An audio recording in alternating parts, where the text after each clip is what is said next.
be open to odd. Well, they listen to this show, so Yeah, it's I know, perfect.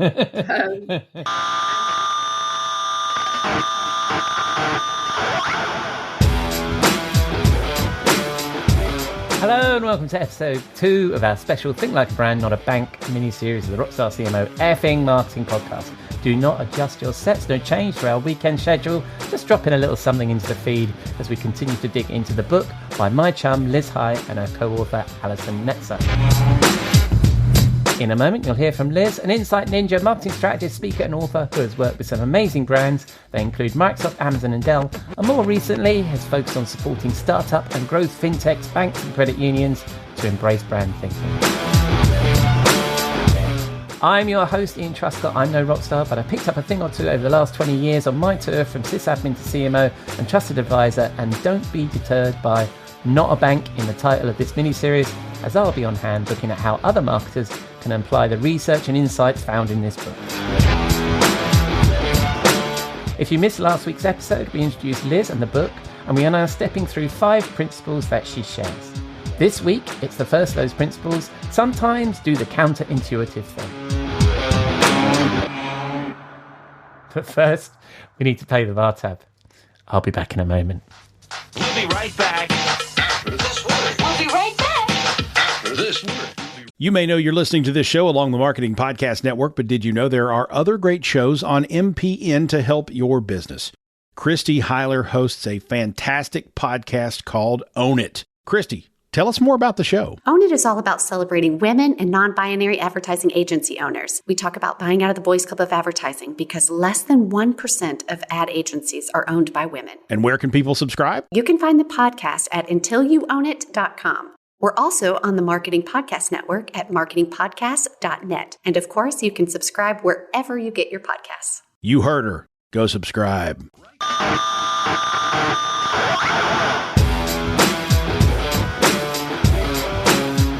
Welcome back, Liz, to Rockstar CMO FM and our little mini-series, Think Like a Brand, based on a book written by your good self. How are you? I'm very well, thank you. And you? I'm very well, thank you very much. It's always a pleasure to talk to you, and we should really have a gin or something at the moment, but I know that you're in Seattle, so it's a little early for you, isn't it? I live by the it's midday somewhere rule, so that's okay. That's true. And we could also jazz a bit about what's going on at Chelsea at the moment, but maybe best to leave that. Yeah, for let's now. move swiftly on. All right, so Liz High, you're an author and researcher, and we've covered your bio both last week in the start of this mini-series, and you were a guest on the show, episode 133, if I remember correctly. So we'll skip all the introductions, we'll dive straight into it. So last week we gave a little overview of your book. We talked about why thinking like a brand matters and what your definition of brand was. And then this week, we're going to dive into the first of your 5 principles. And I can't help but say effing whenever we do 5, because we're always doing that on the show. But anyway, so your 5 principles. The first one, if I've taken my notes and remember correctly from the book, is sometimes do the counterintuitive thing. Why should we be doing the counterintuitive thing, Liz? Well, we start the chapter of this book with a quote that says, sometimes things don't make sense until the end of the story, which is from the 2 great philosophers, Bill and Ted, from the not quite so great second movie, Face the Music. But yes. That really sums up why sometimes you should try the thing that doesn't seem quite right, because once you do it and once you feel it, then you get something potentially beautiful, different, and innovative. That's really why this is principle 1. Right. So this is like, is this feeling like you're not quite in your comfort zone or something like that? Because if you work, particularly as the book is based on financial services and banks and stuff, there's a way of doing things, right? So is it like trying to swim against that? It is a bit swimming against that. And I think one of the observations that Alison, my co-author, and I have about the banking industry is that because it's so heavily regulated, there is a tendency towards binary thinking. So you either have to do A or B. Right. And the kind of the A or B thing is, it's anything like high risk to low risk. It's, are we bankers or advisors? Are we brick and mortar? Are we digital? Right. And when you are really ingrained in that way of thinking, it can be really difficult to find new things. So you end up just making incremental change. Right. So a big part of our story here is saying, look, you need to look for, we talk about this idea of the space. So between A and B, there's actually 1 million options. Right. And you just need to be a little bit more comfortable with this idea of the gray space. Right. And if you start thinking outside of the pure binary terms, then that's where you can actually start to find, like new ventures or new partnerships, or, in this case, maybe it's a fintech that just kind of really changes what you've been offering for all this time. But it's about looking between the A and the B and the binary thinking. Right. And I what I liked in the book, you were talking about what I read and what I heard really, and I don't think you referred to categories specifically, but it obviously, as I come from a B2B tech background, I was looking at that, but it seemed to be like some of this was like finding that differentiation, finding that place in your category that kind of defines you to the customer as being slightly different. Is that what you're thinking of here when you're talking about being counterintuitive? Yeah, absolutely.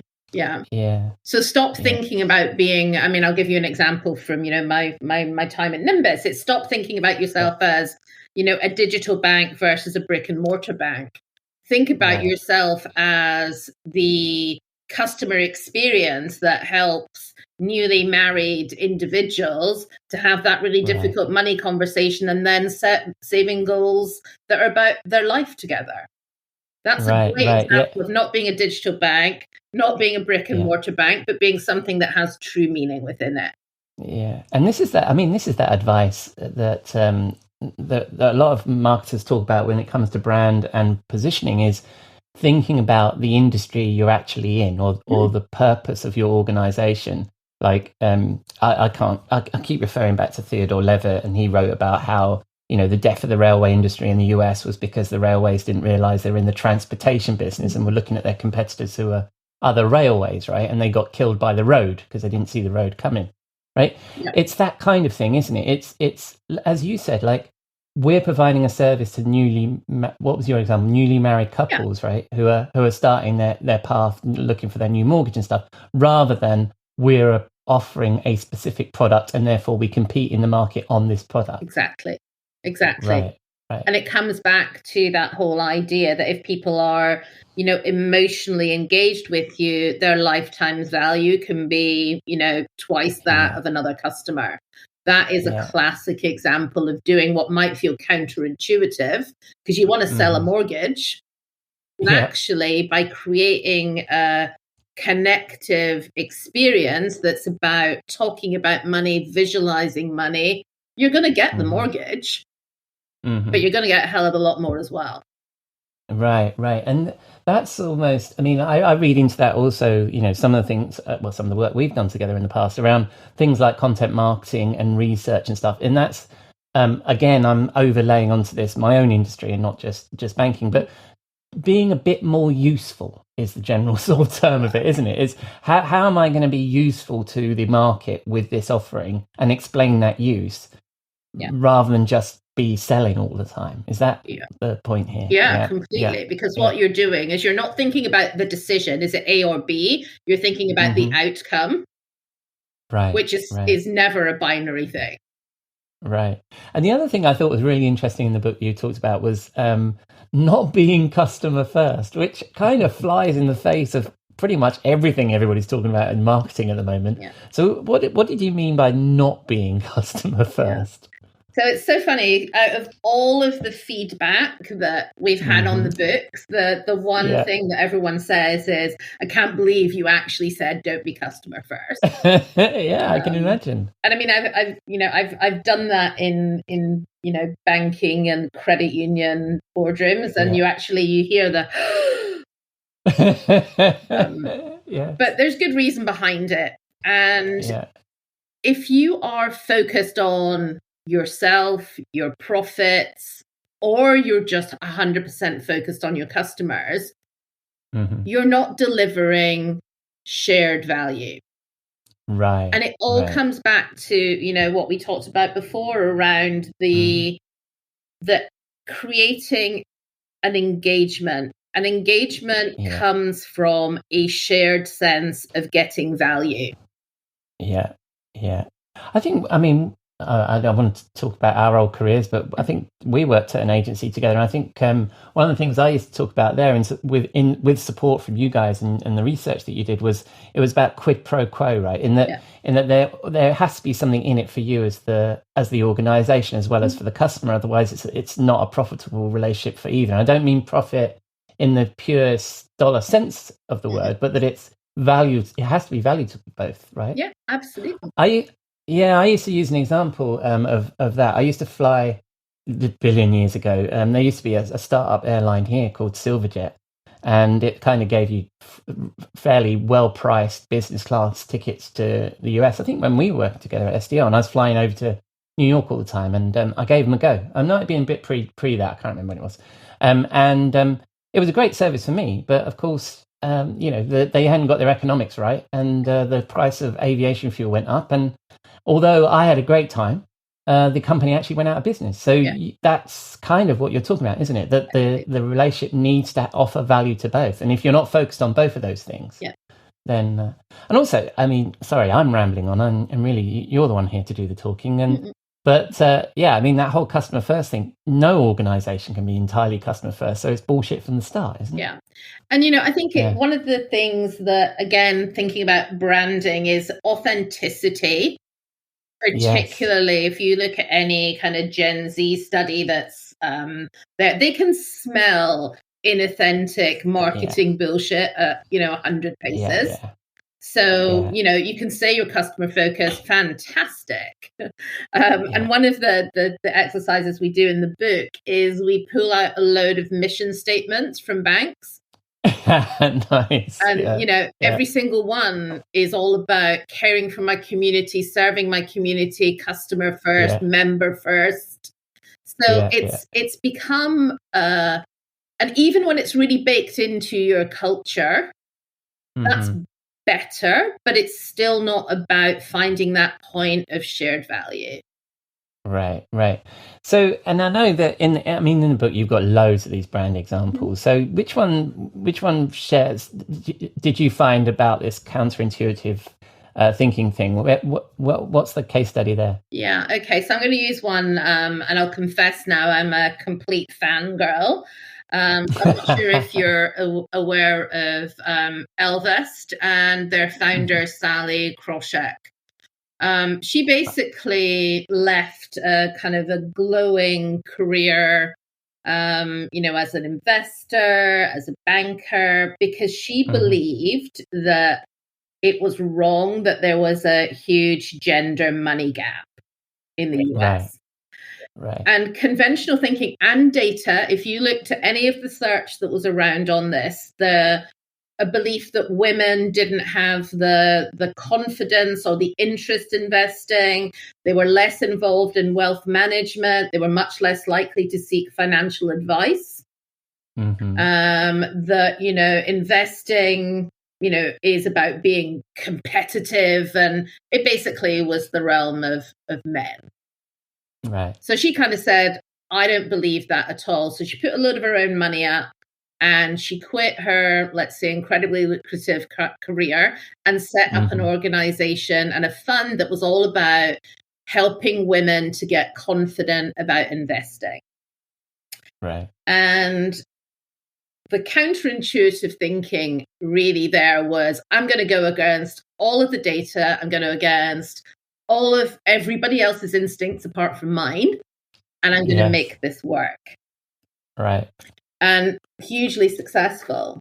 They hit 1 billion asset under management, which is, in that industry, it's a huge benchmark. Yeah. And they hit that right in the middle of COVID. Wow.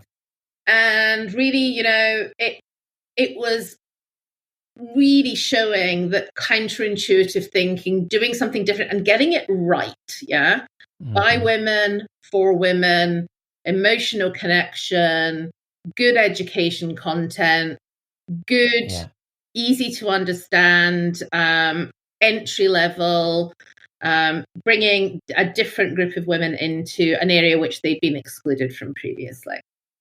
Yeah, no, I really enjoyed that example. And also I was thinking that, you're saying that she went against the data, which I'm surprised that comes out of your mouth, Liz. Yeah. But I think what she was going, and I think that's the interesting thing about the data and about the market you're in, is what voices you listen to. Because maybe it's post-rationalized thinking of saying, well, this makes total sense, right? Is that, we all know the increasing role that women are playing in every industry, right? So there's these industries, these sorts of organizations are seeing a huge amount of success. Plus, it's a more comfortable place. When your peers are doing something, it's much better, isn't it? So I'm surprised that it's going against the data, but I know what you mean, and it's such a great story. Yeah, I mean, it totally rejects this whole kind of notion of black and white thinking. And what this says to me is there's a lot of money to be made, and let's be practical. We're thinking like a brand, not for love. We're thinking about like a brand for money, ultimately. Yeah. And in that grey area, there's a lot of new opportunities, new ventures and innovations where you're really pulling money out of challenging, or even like this, establishing a brand new category. Yeah, absolutely. And I think you mentioned grey there, Liz. I think it's the same for other demographic groups as well. Maybe not in the financial institutions, but it always makes me laugh when people talk about the fact that Facebook needs to attract the younger generation into using Facebook, for example. Is like, well, they've got a market already. Why don't they just lean into that? You know what I mean? So what? It's everybody's parents are on Facebook. Well, make the most of that, right? And go with it. I think that's really interesting. And also when I was reading it, actually, especially when you were talking about when I interpreted you talking about the fact that you're creating a place in the category and finding those sort of counterintuitive points or brand thinking between A and B, I was thinking about Drift, who are basically, they're started as it's probably a bit of a degeneration of what they are, but it's kind of a chatbot connected to CRM, enables people to chat online. We all do it now. But they described it as conversational selling and conversational marketing. And it kind of changed the way that people would perceive those products. And it also changed who they were competing with as well, because people weren't just viewing this as a chatbot. They were viewing it as, this is a new thing, a new way that I can sell, a new way that I can market. And I think that was really interesting, the way they did that. And when you scratch below the surface, you're like, wow, they've got loads of competitors, but loads of people will talk about Drift as being the leader in that space. Yeah, no, I love that example.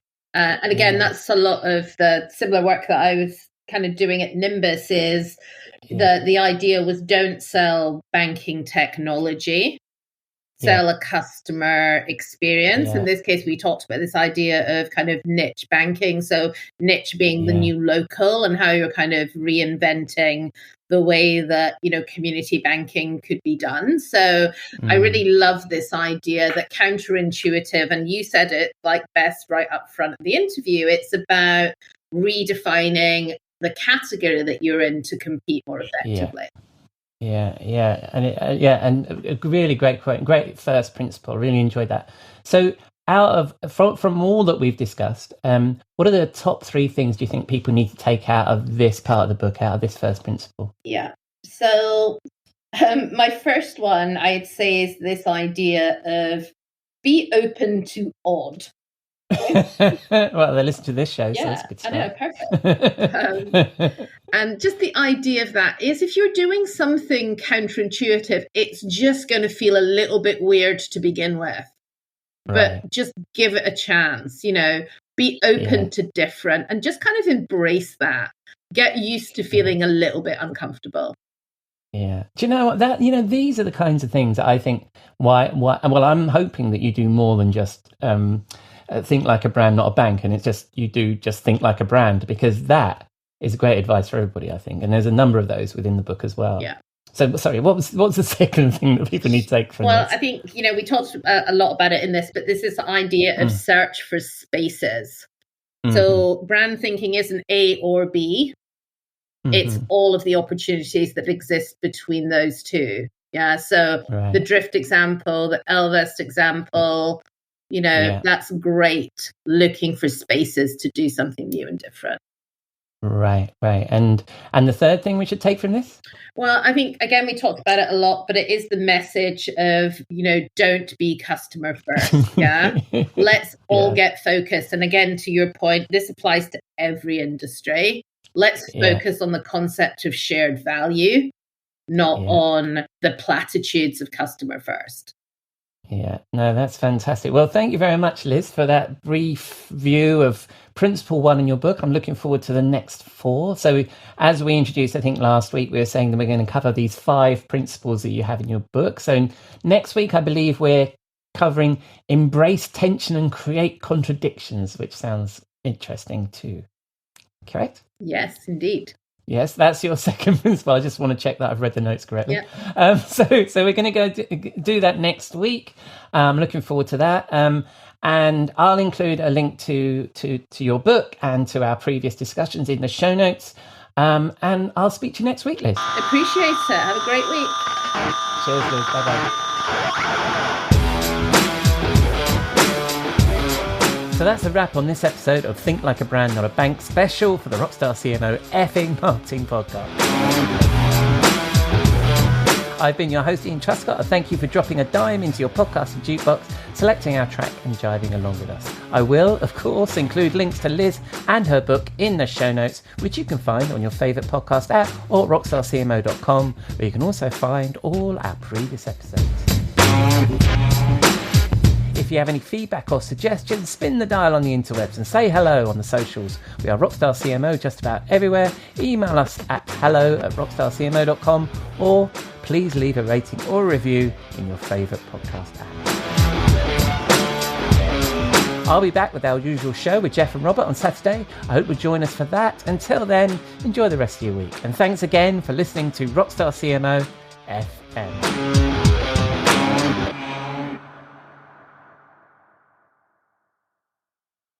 This podcast is heard along the Marketing Podcast Network. For more great marketing podcasts, visit marketingpodcasts.net.